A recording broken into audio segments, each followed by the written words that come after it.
Alright guys, Stevie B is back. He's over there riding around on the far end again. Hopefully he stays over there. I am going to take it easy. Oh man, I want to go over that hill, so I'm going to go this way. Launch. Take off.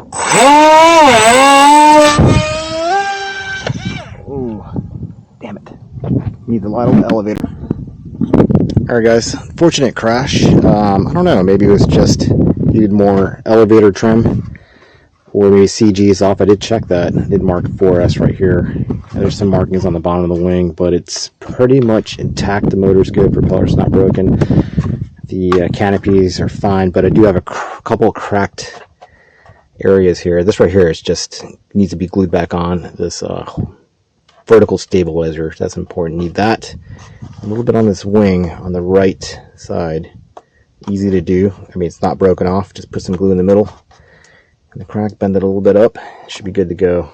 I'm going to make sure all the servos work, but I'll give it another shot next time out. We'll see. I have flown it at least 3 times before on a different transmitter, so it does fly fine and everything's set up right. But alright, calling it for the RC flight time. But I did check CG again on this. I swore I had it before we left. Before we got to the field, and the CG is way too nose heavy, so gotta check that out. Maybe he should have started with a 3S maybe on that plane, a little bit lighter, but his nose heavy probably by a good inch or so, and that's crucial, so it's not going to make it. It's better to be nose heavy than tail heavy, but that one survived. Luckily it's an easy fix. But I have one more RC in my arsenal here, my fleet, but it's a ground vehicle. I've got the 22S again.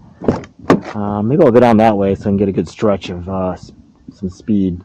Down there's a 22 SRC truck, 2-wheel drive. I should have brought my GPS to get a top speed run, but there's a lot of curbs here. It does lose traction. Don't want to run into anything, so I'm going to drive down there.